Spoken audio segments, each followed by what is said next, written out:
Jimmy Kimmel was doing it. He was doing it too. Yeah, he was doing it too. Yeah. No, he was being accused of joking about it too. So they were upset at him, even though he was attacking the appropriate person. He was doing it in a manner which is also construed as being transphobic. Like they were saying that his tweet is. That's a good one. I mean, he used to host the Man Show. I mean, he's done some pretty outrageous back in the day. Yeah. You know, for hee-hees and haw-haws. No, that's a good joke on top of a good joke. Yeah, it's a good joke. Funny thing to say. He's had a real problem with Elon from the beginning of this thing, but it's like he's in this leftist thought bubble. He is in the most leftist thought bubble available, which is Hollywood. Joe Rogan isn't holding back in his slam on Jimmy Kimmel's latest mess. The late-night host took a cheap shot at MAGA, and Rogan shredded him for running his mouth without facts. He torched the way late-night comedy has become nothing more than a megaphone for left-wing propaganda. And trust me, the hit was savage. This wasn't light critique. It was a full-on takedown. Buckle up, because this one's pure heat. Censorship and the idea of being a more empathetic person is a good thing, right? But as long as it's reasonable.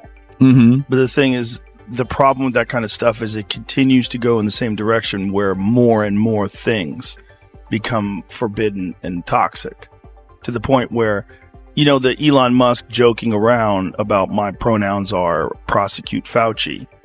Jimmy Kimmel made a tweet back to him. He said, your pronouns are ass and hole, which is pretty funny. But then, did he really? Yes. And so then I read that, and there was people saying, please don't joke about pronouns. It's transphobic to joke about pronouns. So they were chiding him for participating in a joke about pronouns. Here's the thing. Kimmel, a proud leftist, once got roasted by his own woke fanbase after joking about pronouns. Rogan called out the hypocrisy, and he's right. You can't parade as an activist one day, then mock the very cause you claim to support when it's convenient. Sure, it was aimed at Elon Musk, but let's be real. Kimmel had 100 other ways to land that punch. Instead, he mocked what he supposedly stands for. The hypocrisy writes itself. Roll the clip. Yeah, he was doing it too. Yeah. No, he was being accused of joking about it too. So they were upset at him, even though he was attacking the appropriate person. He was doing it in a manner which is also construed as being transphobic. Like they were saying that his tweet is transphobic. Do you think that was, in that case, do you think that's him or a writer? Can't you tell? Jimmy Kimmel? Yeah. No, it's him for sure. Okay. Yeah, that's definitely. good. That's a good one. He's a comic. Yeah, that's a good one. I mean, he used to host the Man Show. I mean, he's done some pretty outrageous back in the day. Yeah. You know, for hee-hees and haw-haws. No, that's a good joke on top of a good joke. Yeah. Remember, Jimmy Kimmel used to co-host the Man Show, a wild, unapologetic comedy that roasted everyone and everything. Back then, he wasn't pushing politics or pandering to agendas. It was raw, edgy, and hilarious, and it made him a household name, eventually earning him his ABC late-night slot. But here's the kicker. Today's Kimmel would barely recognize his old self. The fearless comic who thrived on shock humor is gone, replaced with a host chained to politics instead of comedy. A real problem with Elon from the beginning of this thing, but it's like he's in this leftist thought bubble. He is in the most leftist thought bubble available, which is Hollywood. And, you know, and I think also, you know, he famously, there's some videos of him in blackface, and those came out, and he had to apologize for them. And I think he took that hit and like really doubled down the other direction. I mean, that's just speculation. But he, you know, now is a guy that goes after people like Elon Musk. I've got to side with Rogan here. Just look at the laundry list of progressive causes Kimmel has pushed over the years. From vaccines to gender ideology to biological men and women's sports, Kimmel never misses a chance to turn comedy into activism. Night after night, his show feels less like late-night humor and more like a woke lecture. And the irony? The very fans who once tuned in for laughs now get scolded instead. Because he's willing to put people on with uncomfortable opinions, and he's releasing people that were banned from Twitter because of things that they had said. He's like, as long as you haven't done anything illegal, I'll let you back on. No, yeah. So he's doing a lot of that. So it's a lot of people are upset by that because then they think, you know, well, you're platforming bigots and hateful people, and it's a weird conversation. And this right here is the left's hypocrisy on full display. Not long ago, they were gleefully banning, censoring, and silencing anyone who dared to say something offensive. And Kimmel wasn't just watching, he was leading the mob, mocking Elon Musk for daring to defend free speech. Fast forward, and suddenly Kimmel and his allies want to pose as defenders of expression. Please. The same crowd that cheered censorship now cries victim when the tables turn. Rogan called it out perfectly. Pathetic double standards dressed up as virtue. Speech believer. I think the way to counter someone's inappropriate, even someone like Kanye West, it says ridiculous anti-Semitic things. The way to counter that is to counter that with more thoughtful opinions on what he's saying and point out that what he's saying is inaccurate in many ways, hurtful in many ways. Like, point it out. Like, talk. Let's have discussion. Don't silence. Kimmel is just reaping what he sowed. Back when censorship was trendy, he stood shoulder to shoulder with the woke mob, mocking and silencing anyone who stepped out of line. Instead of defending free speech, the one principle that protects everyone, he cheered as others were shamed, canceled, and deplatformed. Now the pendulum has swung back and suddenly he's the target of the same culture he empowered. Rogan's point cuts deep. You can't spend years crushing voices you don't like, then cry foul when the hammer lands on you. Chilled, are you in fear for the future of comedy and free speech? Well, Will, first of all, I woke up this morning to the incredible shock that apparently TV shows are not guaranteed in our Constitution. I mean, wow. So that was tough to swallow. First, Rob Schneider may lace it with jokes, but he nails the truth about free speech. The First Amendment doesn't shield you at work. Private companies make the rules, and if you cross their lines, you pay the price. That's exactly what Jimmy Kimmel ran into. He thought he could say whatever he wanted without fallout, but in Hollywood, free speech isn't really free. Schneider's reminder is brutal but accurate. The Constitution protects you from government, not your employer. And in Kimmel's case, that reality hit harder than any punchline. waiting for the left, the liberals, to get outraged about Roseanne getting fired for her free speech.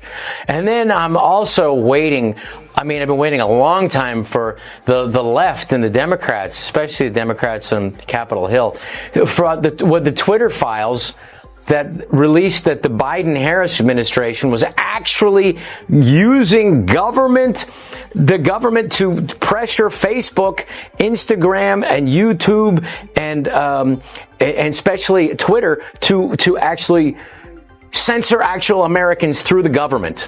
Hate to break it to you, but you'll be waiting forever if you expect the left to call out the Biden-Harris administration for pressuring ABC to axe Roseanne Barr. Accountability isn't in their playbook. They brushed off the obvious political meddling like it never happened. And it wasn't just ABC. Biden's team leaned on big tech too, urging platforms to muzzle voices they didn't like under the banner of safety. Back then, the left cheered censorship as noble. Now, they cry foul and pose as free speech warriors. Rogan's right. Hypocrisy doesn't get more blatant than this. Capitalist pressure is really important because what happens is you have to make money or you have to do something of value so that you can get something in return. Now, the interesting thing is it's false advertising because honestly, look, Jimmy Kimmel can be funny, and I don't mean to take anything away from that. But the fact of the matter, can you remember a political joke that went viral, what was something really funny of his? There was no attempt in humor at all in what he said. And as a matter of fact, it was a lie. Now, as you pointed to, Will, since the 1960s, you have to get a license to broadcast. This isn't Netflix. This isn't cable. This is broadcast TV. The truth is simple. Jimmy Kimmel stopped being worth the money. His ratings were tanking, advertisers were bailing, and ABC saw the writing on the wall. Brands weren't just disappointed. Some threatened to pull out entirely over his increasingly polarizing rants. The final straw? Lying about the MAGA crowd, which represents nearly half the country. That's not just bad comedy, it's career suicide. By turning his stage into a political soapbox, Kimmel alienated viewers and sponsors alike. In TV, advertisers are lifeblood, and ABC had no reason to bankroll a sinking ship. You have to, the airwaves are owned by the public. And to get that license, you have to be in the interest, like you said, of the public. And so that's why when there's a news van parked in the white zone, they don't get a ticket because they are there to present news to inform the public in the public interest. So what happens is 25% originally was supposed to be the news to inform it, just to get that license. So when you absolutely lie to the public, then you are no longer in the public interest, like Jimmy Kimmel did the other night. Right. Mislead and lie, and actually was something dangerous. So with the FCC chairman, he didn't say that he was going to pull the license. He was going to give them a warning and ask for an apology, if what I understood on the Benny Johnson show. And so that's not the government doing. Kimmel has no one to blame but himself. He hijacked a national platform built for entertainment and turned it into a megaphone for his personal crusades. That's not comedy, that's propaganda. Instead of delivering laughs, he shoved his audience into culture wars they never signed up for. And when you use your pulpit to settle political scores, you alienate half the country while torching your credibility. His downfall wasn't sabotage, it was self-inflicted. By obsessing over politics instead of humor, Kimmel wrecked both his show and his own reputation. 6 different stations around the country say we're no longer airing this. It's because they heard from their consumers. They heard from their customers. And they said, that's it. We're not doing it. And so Nexstar, who's a great guy over there, Sean Compton, said, that's it. He's the CEO and said, when we have complaints like this, and none of the channels, 246, because I'm sorry, it's not just LA and New York. There are people in between who have a real sense of decency and who realize that what you had here was you had someone who wanted to have conversations and debate. And here's the kicker. All 246 TV stations agreed Kimmel crossed the line. That kind of unity in broadcasting is rare, and it speaks volumes. These stations know their audiences, they live and die by credibility, and they weren't buying his spin. Yet predictably, a few woke outlets are scrambling to rewrite the narrative, pretending they know better than the overwhelming majority. Please. The math doesn't lie. Kimmel's words were distasteful and damaging, and no amount of woke apologetics can fix that. The verdict is in, and the defense is laughably weak.